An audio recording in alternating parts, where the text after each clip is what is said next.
The chalk dust caught the afternoon light as it fell from Miss Eleanor Webb's trembling fingers, and she knew in that moment her entire world was about to shatter like glass beneath a wagon wheel. The school board had gathered in the cramped classroom in Redemption Creek, Montana Territory, their faces carved from stone in judgment as they stared at the book she had been reading to her students.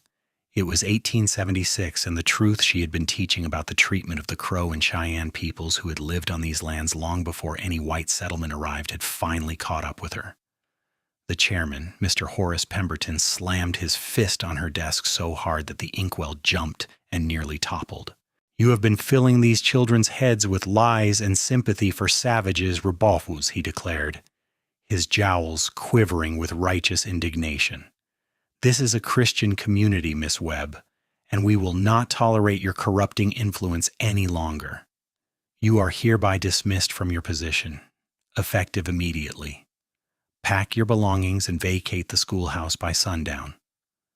Eleanor felt the blood drain from her face, but she refused to let them see her cry. She had known this day might come ever since she had started teaching her students the real history of the land they lived on, the broken treaties, the forced removals, the truth that made people uncomfortable. She was 24 years old, had come west from Boston 3 years ago with dreams of making a difference, and now those dreams were being crushed beneath the weight of small-minded prejudice. "These children deserve to know the truth," she said, her voice steady despite the earthquake happening inside her chest. "History is not just the story of those who win. It is the story of all people. And if we do not learn from the mistakes of the past, we are doomed to repeat them." "Blasphemy," spat Mrs. Abernathy, the banker's wife, her face pinched as if she had bitten into a lemon. "You should be ashamed of yourself, a young woman of good breeding, speaking such nonsense. No wonder you are still unmarried at your age. What decent man would want a wife who questions authority and stirs up trouble?" The words stung more than Eleanor wanted to admit, but she held her head high as she gathered her few personal belongings from the desk. The children had already been sent home early, spared the sight of their teacher's humiliation. She thought of little Sarah Martinez, who had just learned to read last month and had been so proud. She thought of Thomas Blackwood, who asked endless questions about everything and had such a hungry mind. She thought of all the students who would now be taught a sanitized version of history that erased entire peoples from existence. As she walked out of the schoolhouse for the last time, her carpetbag heavy in her hand, she did not look back. The late afternoon sun painted the mountains in shades of gold and purple, and the main street of Redemption Creek stretched before her like an accusation. People stopped their conversations to stare as she passed. News traveled fast in a small town, and she could feel their judgment pressing against her skin like a physical weight. She had been boarding at the widow Patterson's house, but she doubted that arrangement would continue now that she was disgraced. Eleanor's savings were meager, certainly not enough to book passage back to Boston, and the thought of returning home in defeat made her stomach turn. She had left Massachusetts precisely because she wanted to escape the suffocating expectations of her family, the predetermined path of marriage to some suitable gentleman, and a life of tea parties and empty conversation. As she walked past the general store, she noticed a man leaning against the hitching post, watching her with an expression she could not quite read. He was tall and lean, with sun-darkened skin and eyes the color of the summer sky just before a storm. His clothes were well worn but clean, the typical attire of a working rancher, and his hat was pushed back on his head, revealing dark hair that curled slightly at the edges. She had seen him in town before but had never spoken to him. He had a reputation, she had heard, as a fair man who kept to himself and ran a small but successful cattle operation on land he had homesteaded 5 years ago. Their eyes met for just a moment, and Eleanor felt something shift in the air between them, like the crackle of electricity before lightning strikes. Then she looked away and continued walking, her cheeks burning with embarrassment that a stranger had witnessed her shame. Jack Morrison watched the schoolteacher walk away, her spine straight as a rifle barrel despite the weight of what had clearly happened. He had been in town picking up supplies when he overheard the gossip spilling out of the saloon. The school teacher had been fired for teaching the truth about history. Jack felt a kinship with that kind of courage.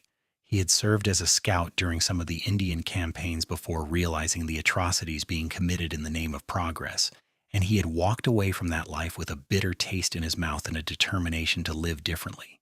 He was 28 years old, had built his ranch from nothing, and had never met a woman who interested him enough to consider settling down permanently. The women in town were nice enough, but they all seemed to want the same thing.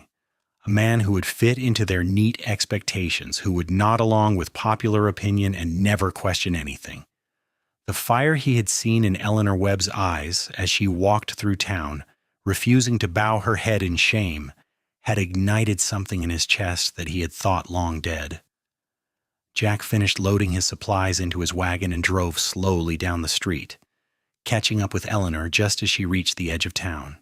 He pulled the horses to a stop beside her. "Miss Webb," he called out, and she turned to look at him with wary eyes. "My name is Jack Morrison. I have a ranch about 5 miles north of here. I heard what happened at the school, and I want you to know I think what you did took real courage." Eleanor studied him carefully, trying to determine if this was some kind of trap or mockery. His face seemed sincere, and there was something in his eyes that looked like understanding. "Thank you," she said quietly. "But courage does not pay for room and board, Mr. Morrison." "No, it does not," he agreed, rubbing his jaw thoughtfully. "But I have been thinking. My ranch is successful enough that I have been wanting to do something meaningful with the profits. What if I built a school on my land? A real school, where you could teach the truth without the town board breathing down your neck. Families from all over the valley could send their children there. Not everyone in this territory agrees with the narrow-minded folks on that school board." Eleanor's heart began to pound so hard she thought it might break through her rib cage. "You cannot be serious. You do not even know me. Why would you do such a thing?" Jack looked at her for a long moment, and when he spoke, his voice was rough with emotion he had not expected to feel. "Because someone needs to stand up for what is right, and because I have been looking for a reason to believe that this territory can be better than it is. Maybe you are that reason, Miss Webb. Maybe we both are." The proposition was outrageous, improper, and completely impossible. Eleanor knew she should refuse immediately, should thank him politely, and find some other solution to her predicament. But as she stood there in the fading light, homeless and jobless, and burning with anger at the injustice of it all, she felt something reckless rise up inside her. "If you're truly serious, Mr. Morrison, then I accept," she said, lifting her chin. "But I will not be beholden to you. I will teach, and I will do it properly, and I will not compromise my principles for anyone." A slow smile spread across Jack's face, transforming it from merely handsome to something that made Eleanor's breath catch. "I would not want you to, Miss Webb. I would not want you to." He helped her up onto the wagon seat, his hand warm and calloused against hers, and they rode out of Redemption Creek together as the sun dipped below the mountains. Eleanor felt as if she were riding into a story she had not yet written, one filled with possibilities she had never dared to imagine. Jack's ranch was more substantial than she had expected. The house was a sturdy log structure with real glass windows and a wide porch that overlooked a valley where cattle grazed peacefully. There was a barn, a chicken coop, and several outbuildings in good repair. He lived alone except for his ranch hand, a grizzled man named Pete who had fought in the Civil War and now wanted nothing more than to work with horses and be left in peace. "I know it is not proper for you to stay here without a chaperone," Jack said as he helped her down from the wagon. "But I can sleep in the barn for now, and you can have the house. Tomorrow I will ride to the neighboring ranches and start spreading word about the school. I think you will be surprised how many families want their children to have a real education." Eleanor felt overwhelmed by his kindness and simultaneously terrified of the impropriety of the situation. "Mr. Morrison, I cannot simply take over your home. That is not acceptable." "It is temporary," he assured her, "and please call me Jack. We are partners in this venture now, are we not?" Partners. The word hung between them, heavy with implications that neither of them was quite ready to examine. Eleanor nodded slowly and allowed him to show her inside. The house was surprisingly neat for a bachelor's dwelling, with books lining shelves along one wall and a well-stocked kitchen. She noticed volumes on animal husbandry, land management, and surprisingly, poetry. Walt Whitman sat next to a worn copy of Shakespeare's sonnets. "You read poetry," she said, unable to keep the surprise from her voice. Jack shrugged, looking almost embarrassed. A man needs something to feed his soul during the long winters. The cattle are not much for conversation. That night, Eleanor lay in Jack's bed while he made himself comfortable in the barn, and she stared at the ceiling beams, wondering what madness had possessed her. She was sleeping in a strange man's house, planning to start a school that had no building and no students, and her reputation was probably being shredded into ribbons back in town at this very moment. But alongside the fear and uncertainty, she felt something else, a fierce joy at the thought of teaching again, of not having to censor herself or apologize for telling the truth. The next morning, Jack was true to his word. He saddled his horse before dawn and rode out to visit every ranch and homestead within a 20-mile radius. Eleanor spent the day cleaning the house and preparing lesson plans, her mind spinning with possibilities. By late afternoon, Jack returned with news that made her eyes shine with hope. "I've spoken with 15 families," he told her, his face flushed with excitement from the hard ride. "Most of them are eager to send their children to a school where they will learn real history and critical thinking. Several of the fathers are willing to help with the construction. We can start building next week, if the weather holds." Eleanor felt tears prick her eyes, but she blinked them back. "I do not know how to thank you, Jack." "This is more than I ever hoped for." "Then do not thank me," he said softly. "Just teach those children the truth. That is all the thanks I need." But as the days passed and construction on the schoolhouse began, Eleanor realized that gratitude was not the only emotion growing inside her. Jack was unlike any man she had ever known. He worked alongside the other ranchers, hammering boards and sawing lumber, his shirt soaked with sweat and his muscles straining with effort. But in the evenings, he would sit on the porch with her and discuss philosophy, literature, and the future of the West with an intelligence and openness that took her breath away. He told her about his time as a scout, about the day he witnessed soldiers destroying a peaceful village, and knew he could no longer be part of such actions. He told her about homesteading this land, about the backbreaking work and the lonely nights, and about his dream of creating something good and lasting. Eleanor found herself sharing things she had never told anyone. Her suffocating childhood in Boston, her father's dismissal of her intelligence because she was a woman, her burning need to make a difference in the world even if it meant sacrificing the comfortable life she could have had. "You gave up everything to come west," Jack said one evening as they watched the sunset paint the sky in impossible colors. "Do you ever regret it?" "Not for a moment," Eleanor replied honestly. "Even with everything that has happened, I would rather be here, fighting for what I believe in, than back in Boston, slowly suffocating under the weight of expectations." Jack turned to look at her, and the intensity in his eyes made her heart skip. "You are the bravest person I have ever met, Eleanor Webb." It was the first time he had used her given name, and the sound of it on his lips sent warmth flooding through her body. "I am not brave," she whispered. "I am terrified most of the time." "That is what bravery is," he said, leaning closer to while being terrified and doing what is right anyway. The moment stretched between them, charged with possibility, and Eleanor knew that if she leaned forward just a few inches, their lips would meet. But before she could decide whether to close that distance, Pete appeared around the corner of the house, clearing his throat loudly and breaking the spell.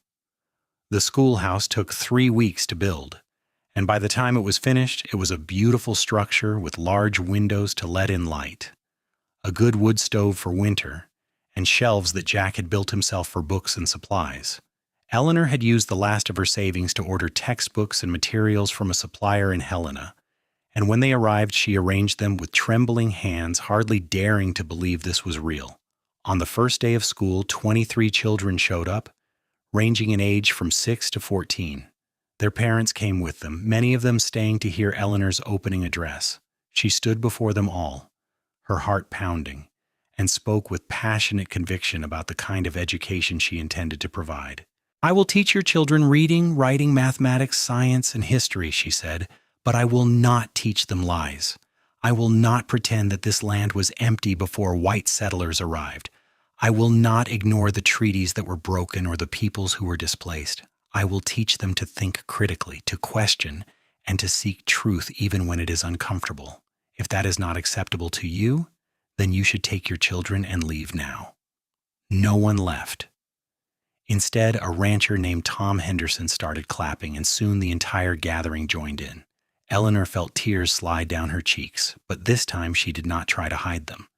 She caught Jack's eye in the back of the room, and the pride and admiration she saw there made her feel like she could accomplish anything. As the weeks passed, the school flourished. The children were eager learners, hungry for knowledge, and unafraid to ask difficult questions. Eleanor taught them about the Crow and Cheyenne, the Lakota and Blackfeet. She taught them about the real costs of westward expansion, but also about the possibility of a better future if people could learn to live together with respect and understanding. Word of the school spread, and more families began to make the journey to send their children there. Some came from as far as 30 miles away, camping on Jack's land during the week so their children could attend classes. Jack never turned anyone away, never asked for payment, though many families insisted on contributing food, labor, or other goods in exchange for their children's education.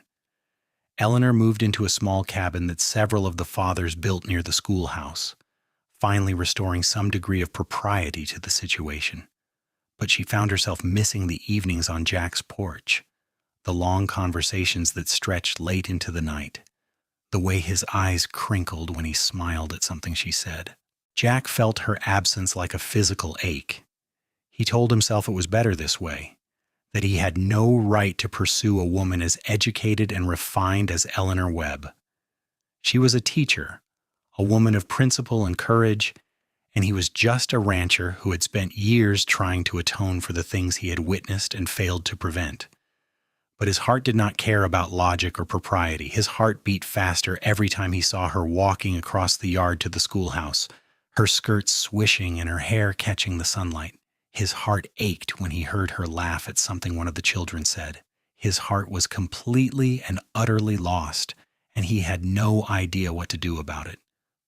Winter came early that year, sweeping down from the mountains with fury and determination. The first major snowstorm hit in late October, and Eleanor found herself snowed into her cabin for 3 days. On the morning of the 4th day, when the storm finally cleared, Jack appeared at her door with a shovel, having dug a path from his house to hers. "I brought supplies," he said, holding up a basket filled with bread, preserved fruit, and fresh eggs. "I was worried you might be running low." Eleanor invited him inside, grateful for the company after days of isolation. They sat by her small stove, drinking coffee and talking about everything and nothing. Jack told her about the time he got lost in a blizzard and survived by taking shelter with his horse in a cave. Eleanor told him about the winter she turned 8 and her mother died of pneumonia, leaving her alone with a father who never quite knew what to do with a daughter. "Is that why you became so independent?" Jack asked gently. "Because you had to be?" "Perhaps," Eleanor admitted. "Or perhaps I was always this way, and losing my mother simply removed the one person who might have softened my edges." "Your edges do not need softening," Jack said with such sincerity that Eleanor felt her breath catch. "You are perfect exactly as you are." The air between them grew thick with unspoken feelings. Eleanor's hands trembled as she set down her coffee cup. She had never felt this way about any man. This combination of intellectual respect and physical attraction that made her feel like she was standing on the edge of a cliff ready to jump. "Jack," she whispered, "what are we doing?" He reached across the small space between them and took her hand in his. His palm was rough and warm, and the touch sent electricity racing up her arm. "I think we are falling in love," he said simply. At least, I know I am. I have been falling since the moment I saw you walking through town with your head held high, refusing to be ashamed of doing what was right." Eleanor's eyes filled with tears, but they were happy tears this time. "I have been so afraid to admit it," she confessed. "I have spent my whole life being told that my independence would drive men away, that no man would want a woman with opinions and ambitions. I was afraid that if I let myself feel this way about you, I would have to choose between love and my principles." Jack squeezed her hand gently. "You will never have to make that choice with me, Eleanor. I love you precisely because of your principles, because of your courage and your brilliant mind, and your refusal to compromise on what matters. I do not want you to change a single thing about yourself." She leaned forward and kissed him then, a soft, tentative press of lips that quickly deepened into something more passionate. Jack's arms came around her, pulling her close, and Eleanor felt as if she were finally coming home after a lifetime of wandering. They kissed until they were both breathless, until the fire in the stove burned low and the cabin grew cold, but neither of them noticed or cared. When they finally pulled apart, Jack rested his forehead against hers. "Marry me," he said. "Not because it is proper or expected, but because I cannot imagine my life without you in it. Marry me and we will build a future together. One where you can teach and I can ranch and we can make this little corner of Montana into something better than it was." "Yes," Eleanor said without hesitation. "Yes, yes, yes." They were married 6 weeks later in a simple ceremony held in the schoolhouse. The families whose children attended the school came to witness the union, and even a few people from Redemption Creek showed up, including some who had once condemned Eleanor but had since heard about the remarkable school on Jack Morrison's land. The ceremony was officiated by a traveling preacher who happened to be passing through, and Eleanor wore a simple blue dress that she had sewn herself. Jack wore his best clothes and could not stop smiling. When the preacher pronounced them husband and wife, Jack kissed Eleanor with such tenderness and joy that several of the women in attendance sighed with romantic approval. Eleanor felt happiness bubble up inside her like champagne, effervescent and golden, and almost too much to contain. They spent their wedding night in Jack's house, which was now Eleanor's house too. Jack carried her over the threshold despite her laughing protests that such traditions were silly, and then he kissed her again in the privacy of their bedroom, his hands gentle as he helped her out of her dress. Their lovemaking was tender and passionate, a discovery of each other that left them both breathless and amazed. Eleanor had been nervous, her knowledge of such matters limited to vague hints and warnings from older women, but Jack was patient and loving, making sure she felt safe and cherished every moment. Afterward, they lay tangled together in the darkness, and Jack traced lazy patterns on her bare shoulder. "I never thought I could be this happy, he admitted. "I spent so many years alone, convincing myself that I did not need anyone. But you changed everything, Eleanor. You made me believe in possibilities I had given up on." "You gave me back my purpose," Eleanor replied, pressing a kiss to his chest. "When I was expelled from that schoolhouse, I thought my life was over. But you saw something in me worth fighting for, and you helped me build something better than I ever had before. I love you, Jack Morrison, with everything I am." The winter passed in a blur of happiness. Eleanor continued teaching while Jack managed the ranch, and in the evenings they would come together, sharing meals and conversation and the deep intimacy of two people who were perfectly matched. They read poetry aloud to each other by firelight. They debated philosophy and politics and the future of the American West. They made love with increasing passion and comfort, learning each other's bodies and hearts in equal measure. When spring arrived, it brought both new life and new challenges. Several more families requested spots in Eleanor's school, and it became clear that the building was no longer large enough to accommodate everyone. Jack and Eleanor discussed expanding the schoolhouse, and the fathers of the students once again volunteered their labor, but expansion required more resources than they currently had. Eleanor suggested charging a small tuition fee, But many of the families were struggling financially, and she could not bear the thought of turning away children who wanted to learn simply because their parents could not afford to pay. The solution came from an unexpected source. A journalist from a newspaper in Helena had heard about the unique school on Jack Morrison's ranch and traveled out to write a story about it. The article, titled "Teaching Truth on the Montana Frontier," was picked up by newspapers across the country. And suddenly, Eleanor Webb Morrison became something of a celebrity. Donations began arriving from across the nation, from people who believed in the kind of education Eleanor was providing. There were letters of support from scholars and reformers, from former abolitionists and women's rights advocates, from people who understood that true progress required facing uncomfortable truths about the past. With the donated funds, Jack and Eleanor were able to not only expand the schoolhouse, but also to hire an assistant teacher, a young woman named Margaret Chen, whose family had come from China to work on the railroads and who had struggled to find employment because of prejudice against Chinese immigrants. Margaret was brilliant and kind, and Eleanor trusted her completely to uphold the school's principles. The school continued to grow and thrive.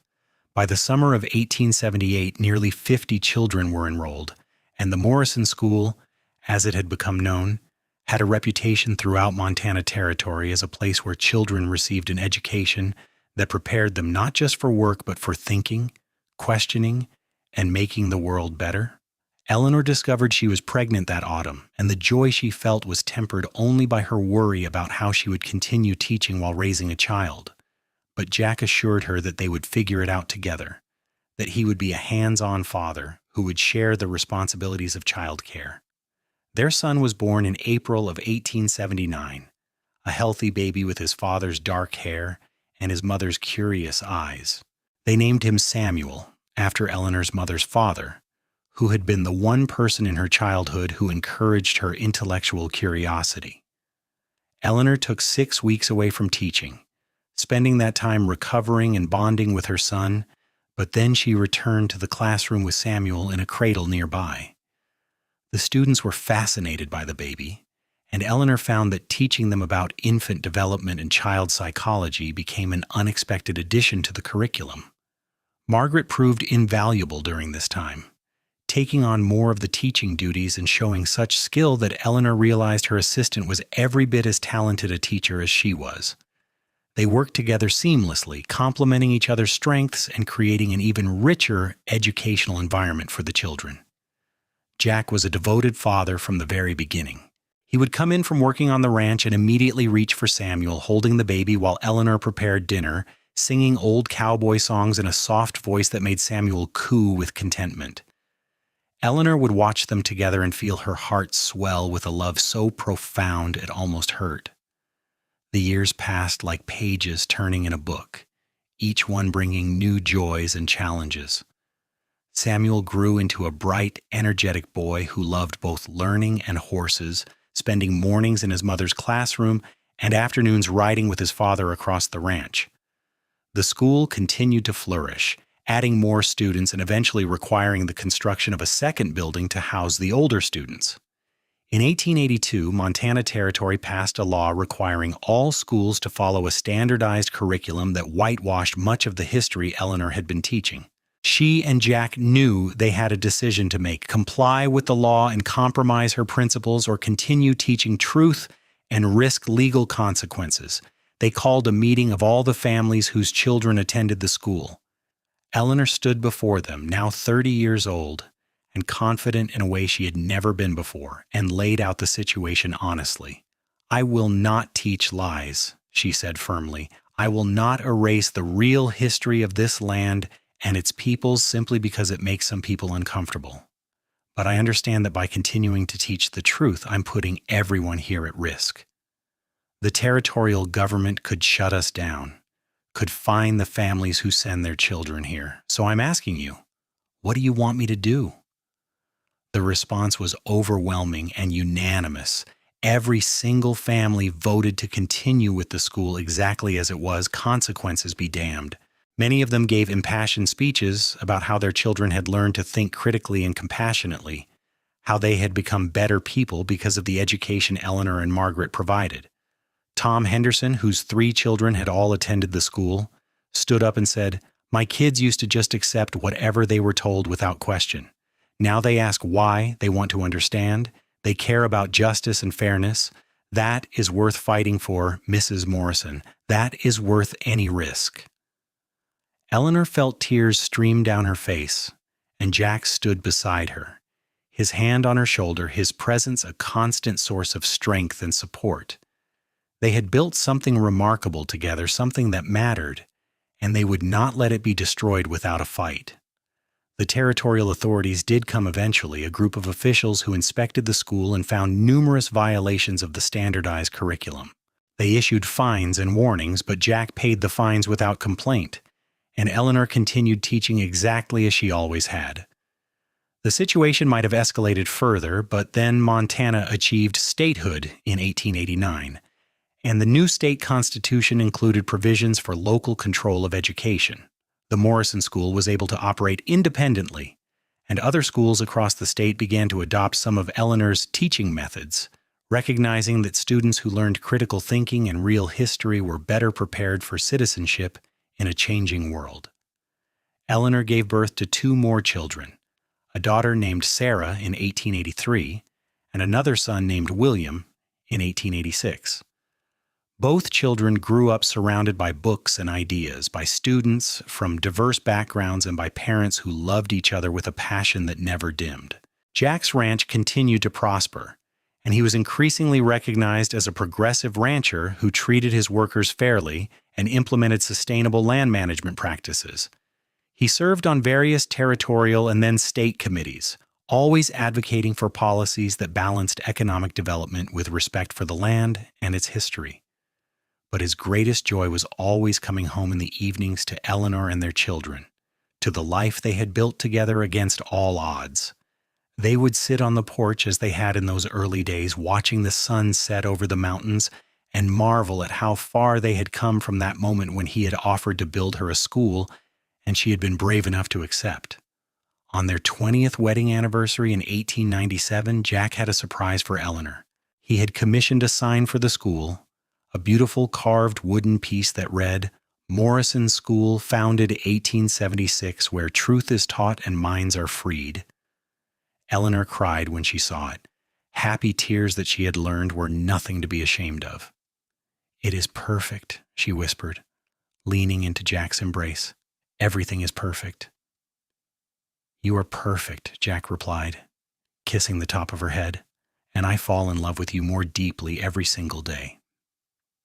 Their children grew up and had children of their own, many of whom attended the Morrison School, now run by Margaret Chen after Eleanor retired at the age of 55. Samuel became a lawyer who fought for indigenous rights. Sarah became a doctor, one of the first women to practice medicine in Montana. William became a teacher like his mother, carrying on her legacy of education rooted in truth and compassion. Jack and Eleanor lived long lives, long enough to see the new century arrive, long enough to see some of the changes they had fought for begin to take root. They never regretted the choices they had made, never wished they had taken an easier path. On a warm summer evening in 1908, when Eleanor was 56 and Jack was 60, they sat together on their porch as they had done countless times before. Their grandchildren were playing in the yard, and from the schoolhouse came the sound of Margaret teaching a new generation of students. "Did you ever imagine it would turn out like this?" Eleanor asked, her hand in Jack's, their fingers intertwined as naturally as breathing. "No," Jack admitted. "When I saw you walking through town that day, angry and hurt but refusing to bow your head, I just knew I had to do something. I had no idea it would lead to this, to us, to everything we have built together." "You gave me more than a school, Jack Morrison," Eleanor said softly. "You gave me a home, a family, a life beyond anything I dreamed possible. You saw me when I felt invisible, believed in me when everyone else had given up, and loved me exactly as I was." "Loving you has been the easiest thing I have ever done," Jack replied, bringing her hand to his lips and kissing it gently. "You made me better, Eleanor. You made me brave enough to stand up for what I believed in, to put my resources and privilege towards something meaningful. We did this together every step of the way. They sat in comfortable silence as the sun painted the sky in shades of rose and gold, the mountains standing eternal in the distance. 3 generations of students had passed through the doors of the school they had built together, all of them carrying forward the lessons Eleanor had taught about truth, justice, and the courage to question. The school would continue operating for another 50 years, becoming a model for progressive education throughout the West. Scholars would write papers about Eleanor Webb Morrison's teaching methods and the remarkable community that had supported her vision. The story of how a cowboy had built a school for a disgraced teacher would become legend, told and retold as an example of what could happen when people chose principle over prejudice. But in that moment on the porch, Jack and Eleanor were not thinking about legacy or history. They were simply 2 people who had found each other against impossible odds, who had built a life of meaning and purpose together, and who loved each other with a depth and constancy that had only grown stronger over the years. Their story was not one of grand gestures or dramatic rescues, though it had started with both. It was a story of everyday choices to support each other, to believe in each other, to work side by side toward a common vision of a better world. It was a story of partnership in its truest sense, of 2 people who had made each other braver, kinder, and more capable than they ever could have been alone. As the stars began to appear in the darkening sky, Eleanor leaned her head on Jack's shoulder, feeling the steady beat of his heart against her cheek. "I love you," she murmured, the words as true now as they had been the first time she spoke them. "I love you too," Jack replied, his arm tightening around her. "Always have, always will." And in the school they had built together, the lights burned bright, illuminating the next generation of students learning to think, to question, and to seek truth no matter where it led them. It was the legacy of a teacher who refused to compromise her principles and a cowboy who had the vision and courage to help her build something better. It was a love story written not just in words and kisses, but in the lives they touched, the minds they freed, and the future they helped create. The Morrison School stood for decades as a testament to what was possible when love and conviction combined, when 2 people chose to fight for what was right, even when the world said they were wrong. And long after Jack and Eleanor had passed into memory, their story continued to inspire others to stand up for truth, to support those who dared to challenge injustice, and to believe that love combined with courage could change the world. Years turned into decades, and the small schoolhouse that Jack had built on his land in 1876 grew into an institution respected throughout the state and beyond. Eleanor and Jack watched with pride as their children and grandchildren carried forward the values they had instilled, seeing the ripples of their courage spread far wider than they ever could have imagined. In their later years, when Jack's joints ached from decades of ranch work and Eleanor's eyes grew tired from reading by lamplight, they would still find each other every evening. Sometimes they talked for hours, their conversation as engaging as it had been in those early days of discovery. Other times they sat in companionable silence, no words needed after so many years of knowing each other's hearts. Samuel brought his family to visit often, his work advocating for tribal rights, making him travel extensively, but always drawing him home to the ranch where he had learned what justice truly meant. Sarah sent letters from the hospital where she practiced, filled with stories of the lives she saved and the barriers she broke down simply by doing her job with competence and compassion. William taught in the very classroom where his mother had taught him, his students learning not just facts, but how to think, how to question, and how to care. On their 40th wedding anniversary, the entire community gathered to celebrate Jack and Eleanor Morrison. The ranch was filled with people whose lives they had touched, students who had become teachers and lawyers and doctors and ranchers, all of them carrying forward the lessons they had learned. There were speeches and toasts, laughter and tears, and through it all, Jack held Eleanor's hand, his thumb tracing familiar patterns on her skin. 40 years, Eleanor marveled that night as they finally had a moment alone.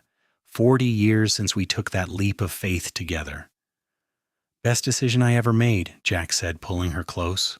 His hair was white now, his face lined with age, but his eyes still held that same warmth and intelligence that had first captured her heart. Building that school gave me you, and you gave me everything that matters. Eleanor kissed him, a soft press of lips that held 4 decades of love, partnership, and unwavering commitment. We built it together, she reminded him, as she always did. Everything we have accomplished, we did as partners. The ranch and the school continued to thrive under their careful stewardship until the day came when Jack's heart, which had been so strong for so many years, finally began to fail. He was 74 years old, and Eleanor was 70, and they both knew that their time together was drawing to a close. But even facing the end, they faced it together with the same courage they had shown throughout their lives. Jack passed peacefully in his sleep one autumn night, Eleanor beside him as she had been for nearly 50 years. She held his hand until his breathing stopped, then laid her head on his chest and wept for the loss of the man who had been her partner, her love, and her greatest champion. But even in her grief, Eleanor carried on. She returned to the school one last time, standing before a new generation of students and telling them about the cowboy who had believed in truth and justice enough to build a school for a disgraced teacher. She told them about the power of standing up for what was right, even when it was difficult, even when the whole world seemed against you. Love is more than romance, she told them, her voice steady despite her tears. Love is choosing to support someone's dreams, to believe in their vision, to work alongside them toward a better future. Jack Morrison loved me that way, and together we built something that will outlast both of us. That is the kind of love worth having, the kind worth fighting for. Eleanor lived for another 8 years after Jack's death, long enough to see the century turn and a new era begin. She was surrounded by children, grandchildren, and great-grandchildren, all of them beneficiaries of the life she and Jack had built together. When she finally passed in 1916 at the age of 78, she died peacefully, a smile on her face, and those who prepared her body for burial said it looked as though she could see something beautiful just beyond their sight. They buried her next to Jack on a hillside overlooking the ranch and the school, 2 simple stones marking the graves of 2 extraordinary people. On Eleanor's stone, beneath her name and dates, was carved a quote from the speech she had given on the first day of school so many years ago. Truth, even when uncomfortable, is always worth teaching. The Morrison School continued operating until the 1940s, when changing demographics and the consolidation of rural schools finally led to its closure. But the building remained standing, preserved as a historical site, a testament to the courage of a woman who refused to compromise her principles and the man who loved her enough to help her build a better future. Historians would later point to the Morrison School as one of the earliest examples of progressive education in the American West, a place where diverse students learned critical thinking and honest history decades before such approaches became mainstream. Education scholars studied Eleanor's teaching methods and Jack's model of supporting education through private philanthropy without exerting control over curriculum. But perhaps the most important legacy was the example they set of what partnership in marriage could be. In an era when women were expected to subordinate their ambitions to their husbands, Jack and Eleanor had created something different, a true collaboration of equals, each supporting and strengthening the other. Their love expressed not just in words, but in the life they built together. Their descendants carried forward that legacy, generation after generation, always remembering the story of how their great-grandparents had defied convention and expectation to create something remarkable. Family reunions were held at the old ranch, now owned by one of William's granddaughters, and children would run through the preserved schoolhouse, imagining what it must have been like when their ancestors stood at that chalkboard teaching truth to eager students. The story of Eleanor Webb and Jack Morrison became part of Montana folklore, told alongside tales of gold rushes and cattle drives.